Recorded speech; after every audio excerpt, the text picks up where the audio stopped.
Helen seems very cut off, remote. Never met anyone like that before.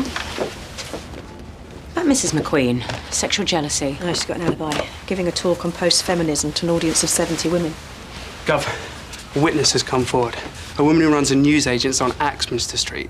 And she saw someone matching Ellen Merrick's description having a massive argument with a bloke about a week and a half ago. She's sure it's her? She's fairly sure. But she knows who the bloke is, though.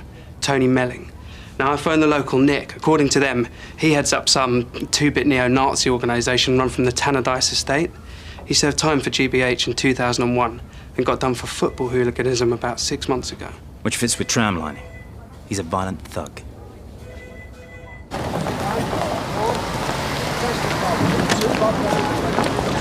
Tony Melling! Oi! Arresting your suspicion of murder! I've done nothing. This is harassment. Shut up! You do not have to say anything, but it may harm your defence if you do not mention when questioned, something which you later rely on in court. The intelligence on Melling. Now tell me, nasty but small time. That's about the size of it. Melling's brother is a different kettle of fish. Joe Melling is serving a life sentence for murder in Longmarsh. When you go down? 3 years ago. You remember the Tate Street fire? Yeah, it's a racist arson attack on a residential property. Didn't a Bangladeshi couple die? Joe Melling started it. How do you know Ellen Merrick? You're trying to stitch me up. You were seen having an argument with Ellen. What's so funny, Mr. Melling? Who's the boss? It's her, innit? I can tell. Met policy, innit? Promote women, promote blacks. White working class men. Where does that leave us? So what, you got a problem with successful women? We're becoming second-class citizens. Let's face it, Tony. You pawned life. You don't have a class. I'm dead! I'm serving life! Down! Come on. Can you tell us where you were between 12 and... She said she put me brother's side of the story.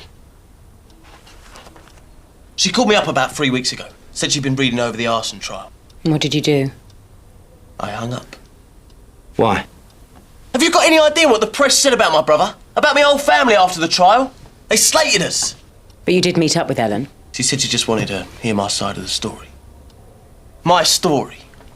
She mugged me off. And how exactly did she mug you off, Mr. Melling? Smug bitch.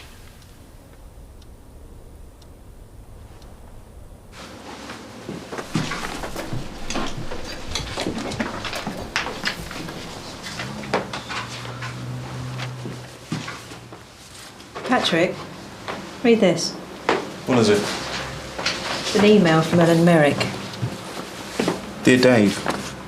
Dave McQueen. Why is she sending it to Tony Melling? Dear Dave, an unexpected coup. I seem to have discovered the missing link, living and breathing, but hopefully not breeding, right here in East London. Who would have believed it? Our subject is Tony Melling. I'm forwarding you some articles that Melling sent me from his website, The British Martyrs, for your perusal. I swear to God, this isn't a wind-up. This bloke is for real. If he wasn't so staggeringly thick, he could be dangerous. Why the hell did Ellen send this to Melling? Look at their email history. They've been batting emails back and forth all day. I still don't understand why she sent it to Melling. Well, I only know it because I've done it myself. My guess is she meant to forward Melling's last email to McQueen. But instead of clicking on forward, she clicked on reply. It's an accident. So how did it feel when you got this? I think you always knew people were laughing at you. Talking about you behind your back. Now you know exactly what they've been saying. I bet Ellen wasn't laughing. After you smacked her around a bit. I never hit her. Why didn't you finish her off, Tony? I never touched her. There and then. Where were you between 12 and 2 p.m. today? Hatton Park. What, for 2 hours? What were you doing there, Tony? I was waiting for her. She never showed up. What, so Ellen humiliates you? You have a huge argument in the street, and then 2 weeks later you're waiting in the park for her for 2 hours? She said she had something to tell me. So what do you think, Tony? You think she's going to propose to you? She said she had good news. About my brother. Scott and Patrick have gone down to Hatton Park, see if anyone can place Melling there. Think you got your man? What have you been up to? What? We've just been to see the Deputy Assistant Commissioner. Why? You had CCTV footage of her with McQueen. Yeah, I know, but we thought we'd better double check. Did you really?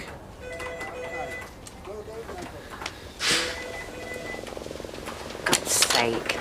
Gav, I've been going through Ellen's notepads and this guy's name has shown up, Bilal Khalid. She's written his phone number down as well. Right. Well, when I was going through the witness statements, I clocked that Rosie had already interviewed him earlier today at the market. He denied all knowledge of Ellen Merrick. That's so, man. It's not looking too friendly. Let's have a word. Yeah, hang on a minute. What are we going to do?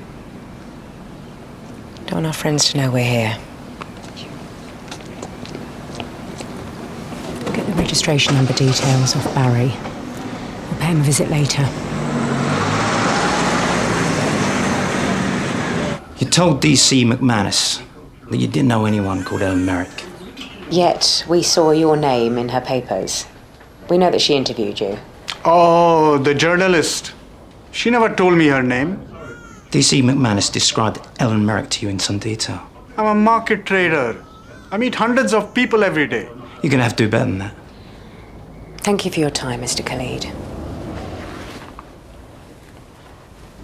Look, I understand that your community has some problems trusting the police. But our sole aim here is to establish who brutally murdered a defenseless woman on your patch. Opposite your stall. I thought you made her arrest. What if we have? Then you got your man. It's early days, Mr. Khalid.